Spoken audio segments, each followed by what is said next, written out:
a leer en San Marcos capítulo 10, versículo 17 a 27. La página 53 del Nuevo Testamento, de las Biblias que usualmente tenemos. San Marcos 10, 17.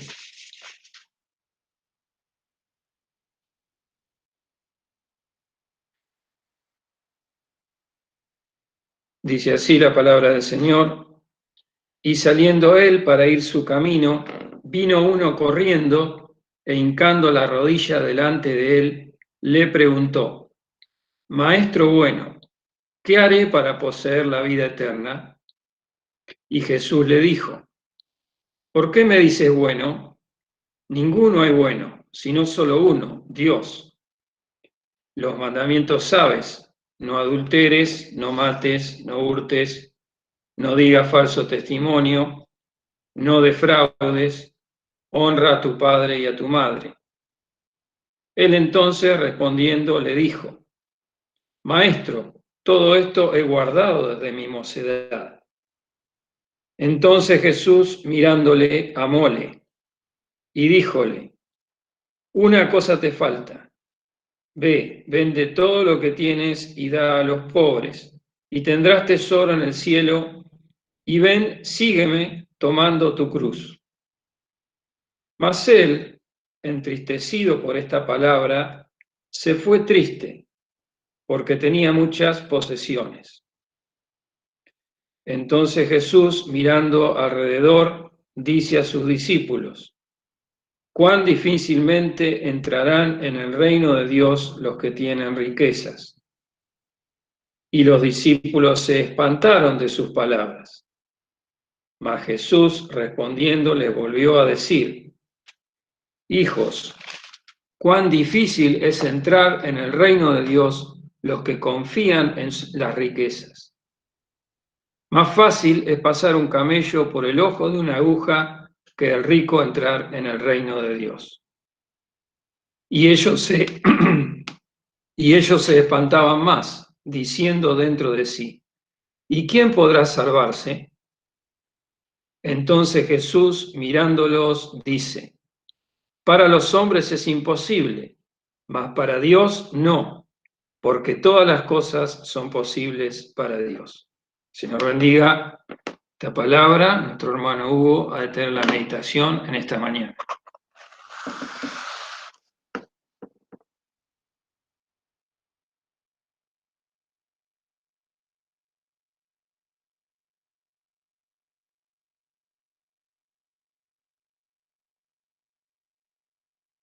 Estás con el micrófono cerrado. No se escucha, Hugo. No se escucha. Ahora sí, ¿me escuchan? Sí. Ahora sí. Bien. Decía que, bueno, lamentablemente tenemos que estar otra vez de manera virtual sin poder reunirnos en la casa de Dios. Vamos a tener que volver a hacerlo así. Bueno, el Señor quiera tener misericordia de nosotros y ayudarnos. Quería decir que algo que no se mencionó es que mi cuñada Betiana, que también está con COVID, está mejor. Tuvo que ser asistida por el médico porque no se sentía nada bien estos últimos días. Y bueno, ahora con unos medicamentos ya está mejor. Quiero decirlo porque no se mencionó solo a mi hermano que está en terapia intensiva, pero Betty también estaba, no tan grave, pero no se sentía bien. Bien, dicho esto, vamos al pasaje que hemos leído, pasaje muy conocido por todos nosotros, que se encuentra en los 3 evangelios sinópticos. Cada uno de los relatos de Mateo, Marcos, Lucas y Juan nos da ciertos matices que es interesante verlos.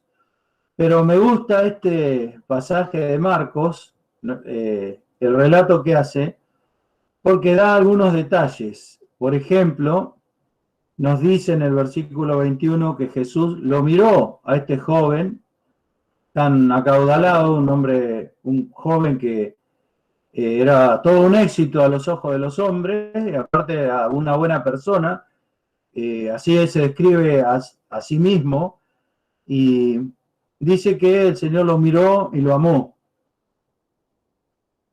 Y esta frase solo aparece en este evangelio, ni Lucas ni Mateo lo mencionan. Me gusta este pasaje, este relato, por esta frase tan linda que refiere a la mirada del Señor Jesús.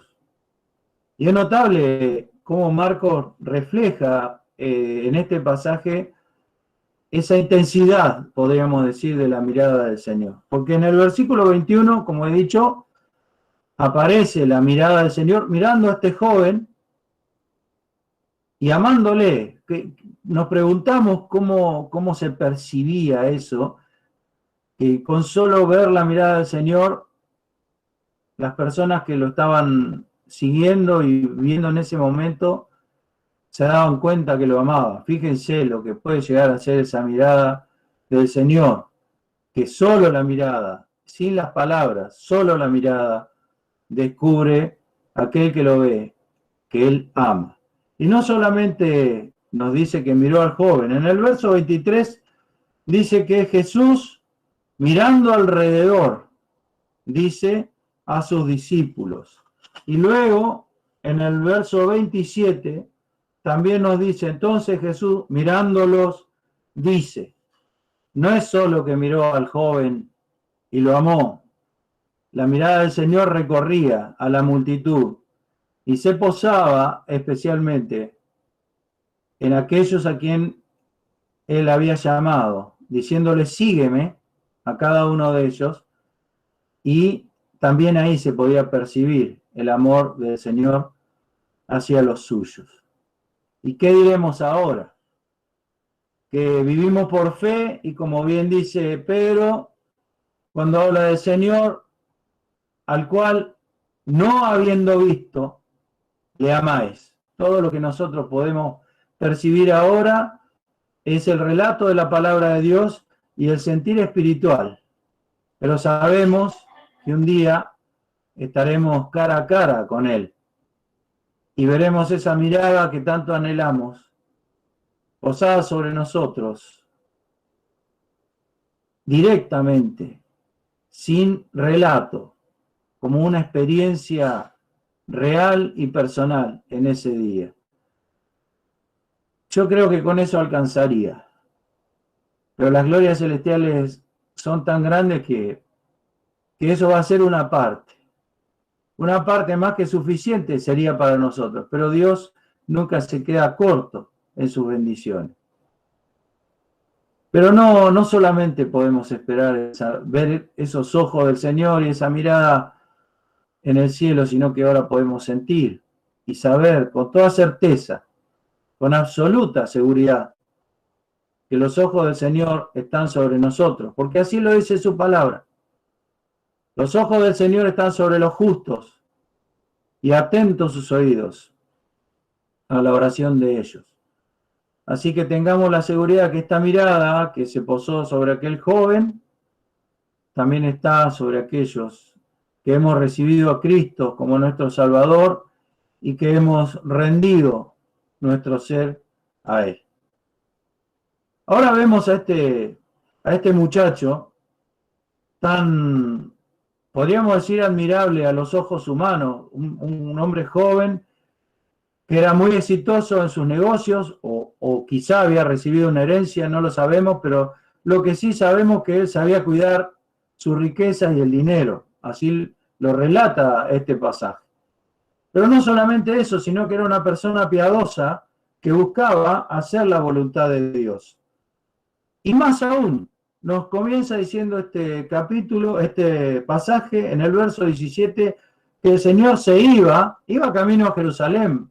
Era su último paso por ese lugar porque iba camino a la cruz. Estamos hablando del último año de su ministerio. Y saliendo él para ir su camino, vino uno corriendo. Este joven fue corriendo al Señor y se puso de rodillas delante de él. Miren, este versículo que lo estuve meditando toda la semana en razón de que tenía que hablar de este pasaje, pero también buscando la palabra de Dios para mí en este pasaje. Cuando internaron a mi hermano estos días pasados, inmediatamente me vino este versículo a la memoria. Vino uno corriendo, hincando la rodilla delante de él. Esas palabras, correr para arrodillarse delante del Señor. No fue exitosa su accionar y su decisión en este pasaje, pero sí podemos tomar como ejemplo esta actitud, porque algo bueno tenía este joven, y fue que vino corriendo a arrodillarse a los pies del Señor. Y así debería suceder con nosotros cuando recibimos una noticia que nos perturba, o quizá alguno de los que está escuchando, cuando se da cuenta, como se dio cuenta este joven, que no posee la vida eterna. Este hombre tenía muchísimas cosas. Tenía una religión, tenía posesiones, tenía un buen nombre en la sociedad. Sin embargo, era plenamente consciente de que no poseía la vida eterna. ¿Por qué sabemos esto? Porque vino el Señor preguntando cómo hacer para tenerla. Y realmente, si nos ponemos a pensar en las palabras del Señor en otro lugar que dice, ¿de qué le sirve al hombre ganar el mundo si pierde el alma? ¿Para qué sirve? Si no somos salvados por el Señor, si no hemos reconocido la obra de Cristo a nuestro favor. Porque como bien dice la palabra de Dios en el Salmo 14, entre otros lugares, no hay justo ni aún uno, por más que lo intentemos, por más que seamos buena gente, por más que queramos hacer la voluntad del Señor, no obstante eso, para lo que es la exigencia de Dios en cuanto a la justicia del hombre y en cuanto a la perfección del hombre, nunca alcanza. ¿Por qué? Porque nadie es perfecto. Y no lo digo yo, ni lo dice la gente, lo dice Dios.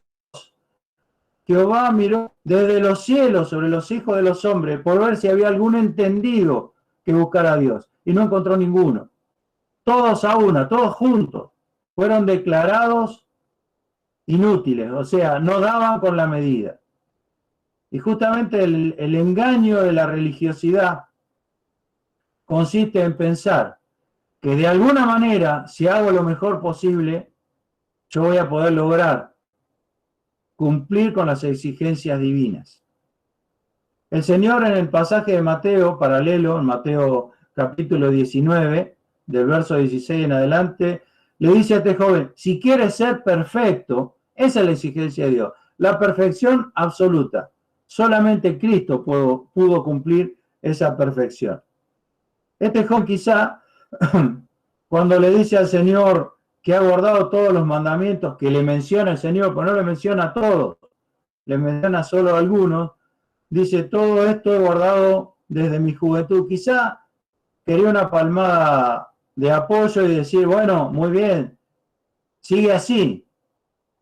El Señor no le dijo nada de eso. El Señor le subió la vara, por así decirlo, y le marcó cuál es la verdadera exigencia para poseer eterna. Tan alta es que no podemos alcanzarla, que solo Dios puede dárnosla. No se trata de conseguirla, sino de recibirla de parte de Dios por su gracia. No se trata de la salvación por méritos humanos.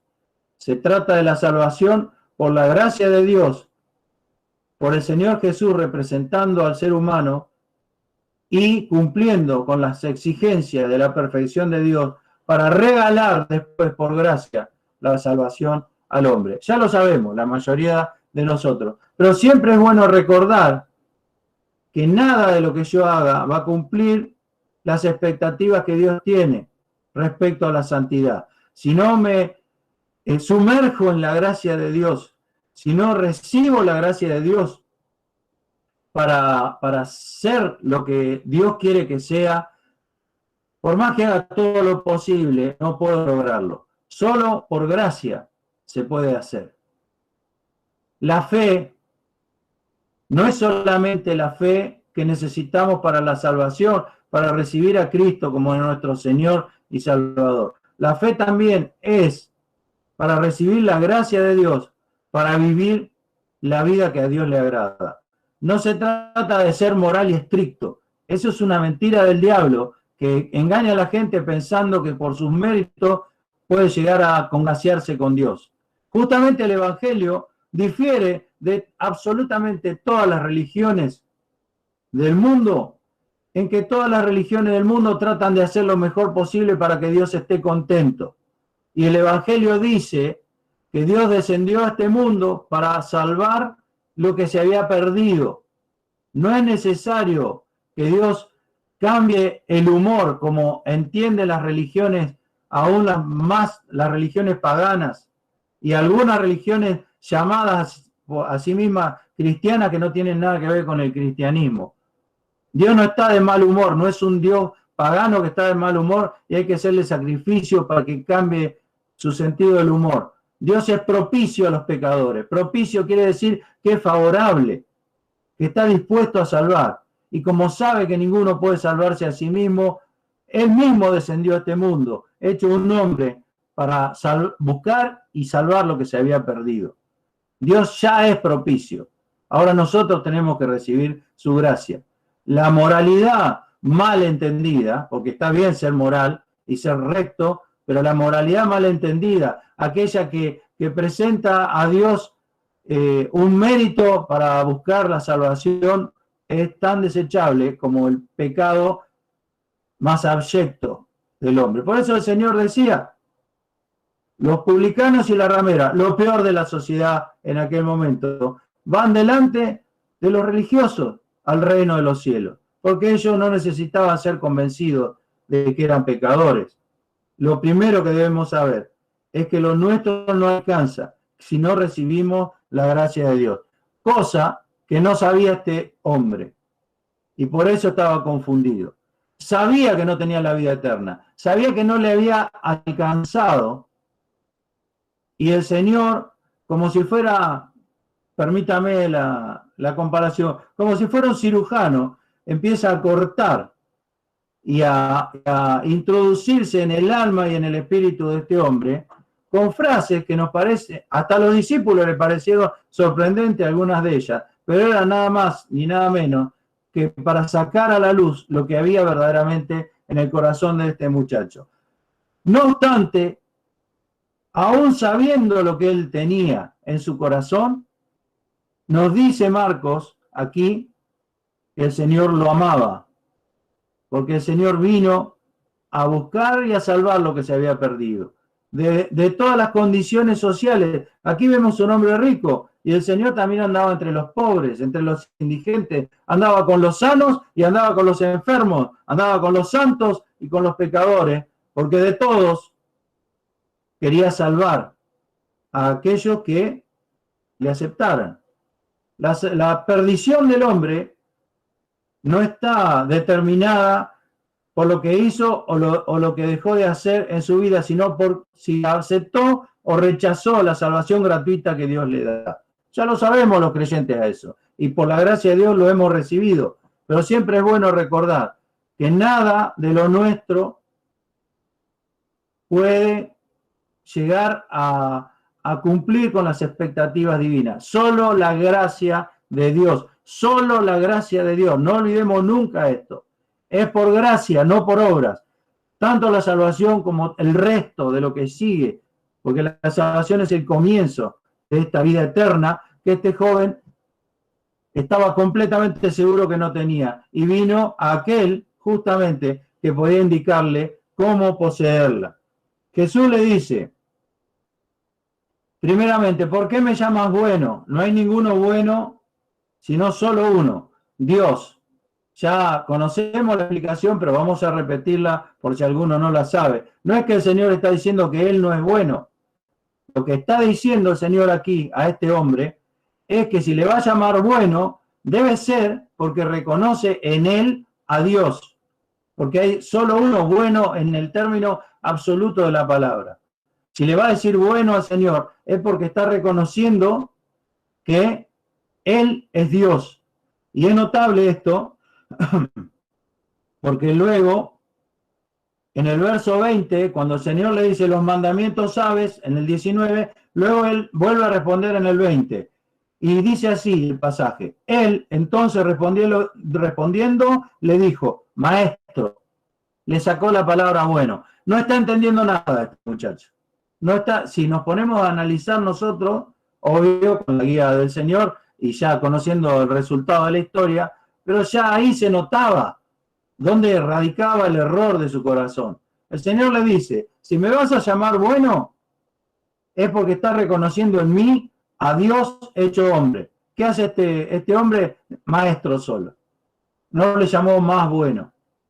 Por empezar, no reconoció lo más importante, porque ahí radicaba su verdadero problema, en su relación con Dios. No pasaba por la relación con los demás, sino la relación con Dios. Porque el Señor, en el verso 19, en el versículo 19, le dice, los mandamientos saben, no adulteres, no mates, no hurtes, no digas falso testimonio, no defraudes, honra a tu padre y a tu madre. En Mateo agrega, amarás a tu prójimo como a ti mismo. Son los mandamientos que están relacionados con nuestro prójimo, con la gente que vive alrededor. Y él, en ese sentido, tenía una moral, una conducta pasable, respetable, aunque no al 100%, porque cuando el Señor le pone la prueba de amar a tu prójimo como a ti mismo, diciendo, vende todas tus posesiones y da a los pobres, él no estaba dispuesto a perderlo de él, amando al prójimo, o sea que tampoco amaba al prójimo como Dios exige.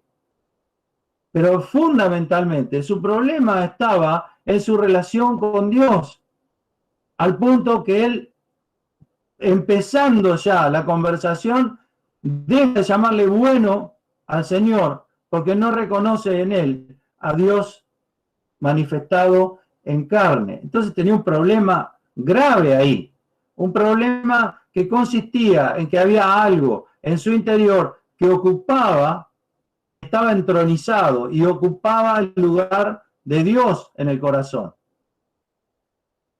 Dice el salmista, rogando al Señor, consolida mi corazón para que tema tu nombre. ¿Qué significa esto? La palabra consolidar viene de el número uno, podríamos decir. Como si dijera, unifica, haz uno mi corazón para que tema tu nombre. Lo cual significa que puede haber varias cosas en mi corazón. Y el salmista está rogando que lo que no sirve se vaya y en el corazón del hombre, en el alma y en el espíritu del hombre, haya un solo trono, que es el trono de Dios. Eso era el problema que tenía este hombre. Que había otra cosa que ocupaba el lugar de Dios en su vida. Y el Señor, como dije al principio, cual un cirujano, va metiendo el bisturí entre, como dice también Hebreos 4:12, penetra el alma y el espíritu y las coyunturas hasta lo profundo y saca de ahí el verdadero problema que tenía este muchacho. Dice el Señor en el verso 21, entonces Jesús, mirándole a mole, y díjole, una cosa te falta, ve, vende todo lo que tienes y da a los pobres y tendrás tesoro en el cielo y ven, sígueme tomando tu cruz. Este es un hombre de negocio, este es un hombre que está acostumbrado a manejar la riqueza y el Señor aquí se lo está planteando como si fuera una transacción de la cual él está acostumbrado a realizar. Porque dice, bueno, vende lo que tienes y compra esto, que es mucho más valioso. Le está ofreciendo, digamos, en la forma de una transacción comercial, el punto de vista que él debe tener para verdaderamente conseguir aquello que él está buscando. No se trata de una posesión más, la vida eterna. Se trata de todo. Es más importante que todo la vida eterna. Porque como bien dije al principio y lo dijo el Señor, ¿de qué le sirve al hombre si gana el mundo y pierde el alma? Así que aquí vemos que el Señor lo está presentando de esta manera para que él entienda que lo que él está buscando vale más que todo lo que él tiene. Pero nos dice aquí, Mas él, entristecido por esta palabra, se fue triste porque tenía muchas posesiones. Ahora fíjense, nos dice Marcos capítulo 4, verso 19, que las riquezas son un engaño, el engaño de las riquezas. Así le llama el Señor a la riqueza, el engaño. ¿Por qué? Porque produce una falsa seguridad. Eso nos pasa a todos. Quizás no cuando tenemos riqueza, sino cuando no las tenemos o están ausentes de nuestra vida la riqueza, nos da inseguridad. Y así es el engaño de la riqueza. La falta de ella nos da inseguridad.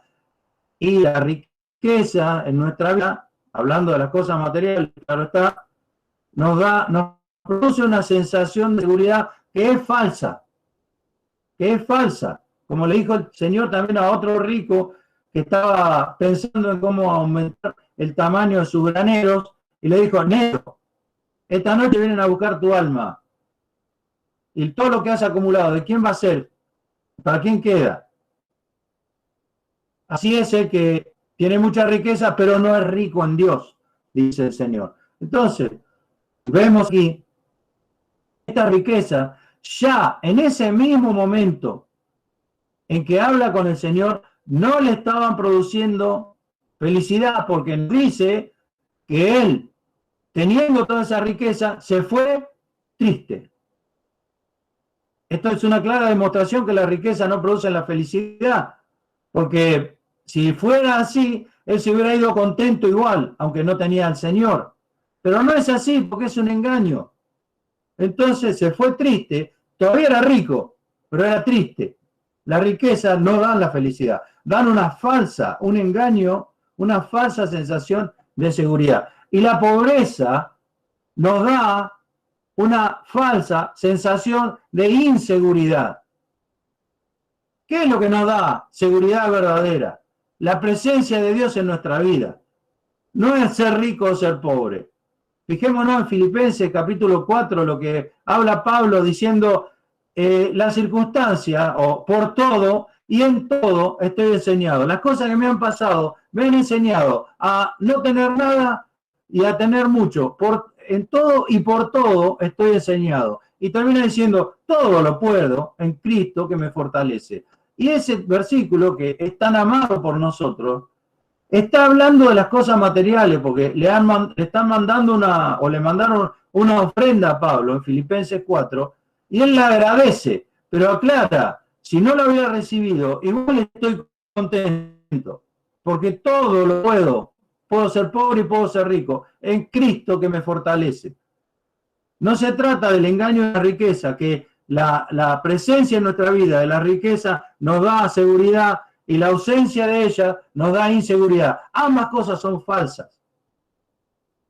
Yo puedo ser pobre y no tener nada y depender absolutamente de Dios y estar plenamente gozoso. Y puedo ser rico y creerme que estoy asegurado y no tengo nada, porque lo principal no está en mi vida, que es la vida eterna, con todo lo que conlleva la vida eterna, que es el gozo de la salvación, la paz del Señor, la presencia de Dios en mi vida, cuántas cosas. Pero cuando el Señor lo presenta así, dice que el versículo 24, leamos el 23 primero. Entonces Jesús, mirando alrededor otra vez, dice a sus discípulos: cuán difícilmente entrarán en el reino de Dios los que tienen riqueza. ¿Qué pasó con los discípulos? Se espantaron de sus palabras.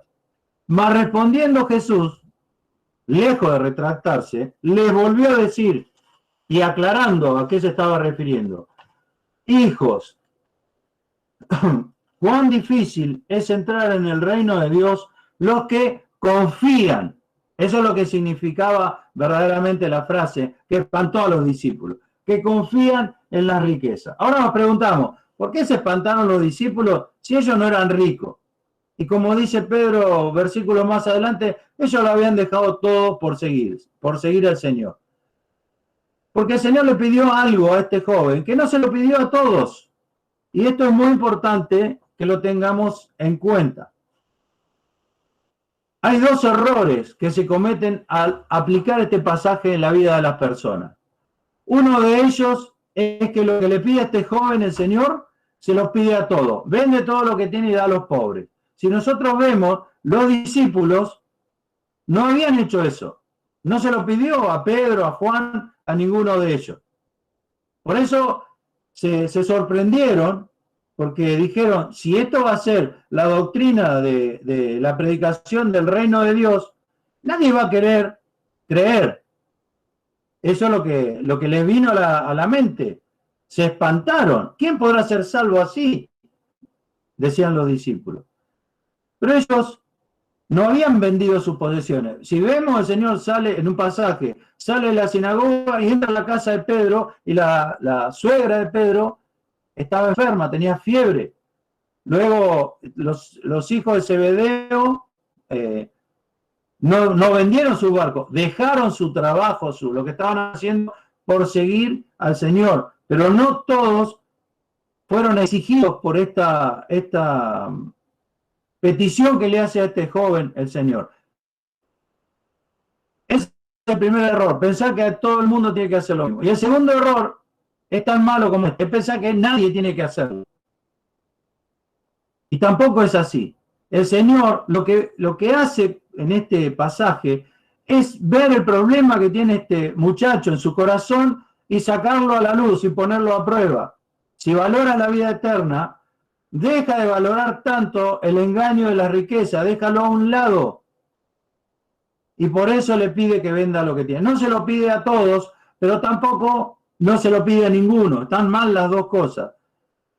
Cada persona tiene su experiencia diferente. De hecho, hay personas como, por ejemplo, José de Arimatea, Nicodemo, que con sus riquezas colaboraron, por ejemplo, con la sepultura del Señor Jesús.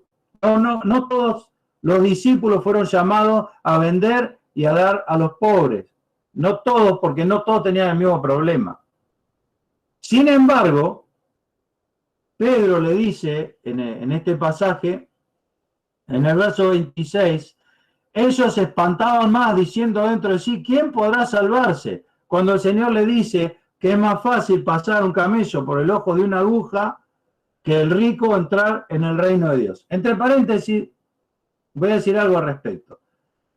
El proverbio este que dice el Señor es literal. El camello, que es el animal más grande conocido en la zona donde vivían ellos, comparado con el ojo de una aguja para coser. O sea, es prácticamente imposible. El Señor no dice que es imposible, dice que es difícil. Pero también hay otra aplicación de esto, y es que en la muralla de Jerusalén había una puerta muy angosta, que tenía una forma ojival, que se llamaba el ojo de una aguja.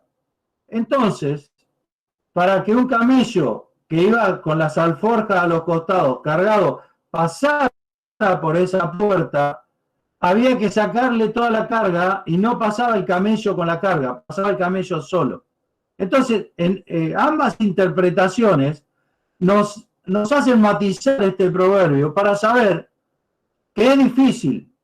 Para los hombres es imposible, como dice el Señor en el pasaje, pero para Dios no hay nada imposible, porque Dios puede rescatar el alma de la condenación y salvarla, de quien sea rico, sea pobre, no importa, porque Dios tiene poder para hacerlo. Para lo que los hombres es imposible, para Dios todo es posible para Dios. Entonces vemos, lo imposible en Dios se hace posible, que un hombre entre al reino de los cielos. Obviamente tiene que dejar de confiar en su riqueza, porque no lo van a llevar al cielo, no puede comprar a Dios. También el hecho de que cuando yo recibo a Cristo, para entrar en el reino de los cielos, tengo que dejar atrás todas las cargas que llevo encima, como esos camellos a los cuales había que sacarle las alforjas que llevaban a los costados, porque solo pasaba el camello. Y si uno hacía el intento y empujaba el camello, toda la carga se caía y no pasaba. Entonces también está esa aplicación, que tenemos que dejar todo en ese sentido para encontrar el reino de Dios. Y entonces los discípulos lo entienden a esto Y en el verso 28 dice Pedro comenzó a decirle, he aquí, nosotros hemos dejado todas las cosas y te hemos seguido. En ese sentido, Pedro no vendió sus posesiones y la dio a los pobres, porque como digo, él tenía toda su casa a la cual el Señor iba y se quedaba ahí, y vivía su familia ahí. Él no hizo lo que el Señor le estaba pidiendo al joven rico. Pero Pedro sí dejó todo por seguir al Señor. Hizo un sacrificio para seguir al Señor. Entonces vemos que no se trata de lo mismo, pero sí dejaron todo, en el sentido que Dios quiere que dejemos todo, que pongamos la prioridad en Dios, que nuestro trono, en nuestro corazón, no sean otras cosas ajenas a Dios. Y fíjense qué notable lo que dice el Señor, porque uno se pregunta, bueno, yo no soy rico, yo no soy una persona acaudalada, entonces, ¿qué? ¿Esto no se aplica en ninguna manera a mi vida? Y el Señor hace una aplicación a los creyentes, porque dice, miró a sus discípulos y le dijo esto, verso 27. Entonces Jesús, mirándolos, dice, para los hombres es imposible, mas para Dios no, porque todas las cosas son posibles para Dios. Entonces Pedro comenzó a decirle, aquí nosotros hemos dejado todas las cosas y te hemos seguido. Y respondiendo Jesús dijo, de cierto os digo que no hay ninguno que haya dejado, y miren cuáles eran las posesiones a las cuales se estaba refiriendo Pedro, que no haya dejado casa, o hermanos, o hermanas, o padre, o madre, o mujer, o hijos, o heredades, por causa de mí del Evangelio, que no reciba 100 tantos ahora en este tiempo, casas y hermanos y hermanas y madres e hijos y heredades, con persecuciones, y en el siglo venidero la vida eterna. Fíjense qué extraño que parece este pasaje. ¿Qué está diciendo el Señor? ¿Cuáles deben ser las prioridades del hombre? El Señor debe estar primero en todo en mi vida. Antes que mi casa, antes que mi hermano, antes que mi hermana, antes que mi padre y mi madre. No en el sentido de despreciar, porque fíjese, el Señor recomienda a lo largo de toda la Biblia que nosotros amemos a nuestros hermanos, que honremos a nuestro padre y a nuestra madre. Entonces no puede contradecir lo que él mismo está mandando. Está hablando de prioridades y de amores el Señor. El primer amor, así como le dice a Éfeso, el primer amor debe ser el Señor. A Éfeso le dice, lo has dejado, lo has abandonado. Eso es lo que está diciendo el Señor. Cuando Pedro le dice, nosotros tenemos ese concepto, primero estás tú, Señor, y luego el resto, sin abandonarlo, al contrario, porque justamente amar a Dios implica servir a los demás, amar al prójimo. De ahí depende, dice el Señor en Mateo 4:19, de amar a Dios y amar al prójimo, depende toda la ley, cuelga la ley de ahí. Este joven se equivocaba tremendamente, no amaba a Dios y no amaba a su prójimo. El Señor le dice que debe vender sus posesiones en una demostración de amor a Dios y dar a los pobres en una demostración de amor al prójimo. Ninguna de las dos cosas quiso hacer. Entonces, ¿todo esto he guardado desde mi juventud? Sí, lo he guardado, pero está mal, porque perdió la esencia del mandamiento. Y entonces, yo me preguntaba, mientras leía estas cosas, ¿cuáles son mis posesiones que yo tengo que dejar? Quizás no sea riqueza, porque no las tengo. Pero ¿qué es lo que ocupa el primer lugar en mi corazón? Porque el Señor, aún de las cosas lícitas, dicen que tiene que tener su lugar, que el primer amor debe ser a Dios, porque habla de hermanos, hermanas, padre, es decir, cosas absolutamente lícitas y obligatorias para un creyente.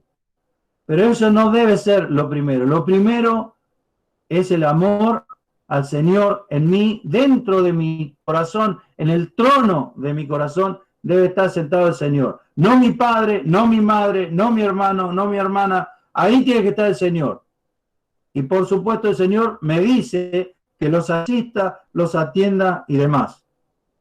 Entonces, preguntémonos hoy, leyendo estas cosas, ¿Cuáles son las riquezas que yo tengo que desplazar del centro de mi corazón y poner al Señor? En Romanos 12:1, que todos conocemos, dice que nosotros tenemos una riqueza que es la primera que tenemos que entregar al Señor. En Romanos 12:1 dice que tenemos que entregar nuestros cuerpos, nuestro yo mismo. Tiene que salir del trono, tiene que correrse de ahí.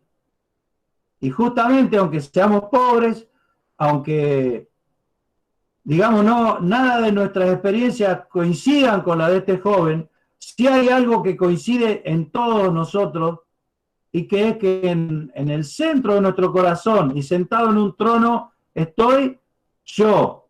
Y el Señor dice, sacrifíquelo a eso. Sacrifíquelo y ponga al Señor ahí.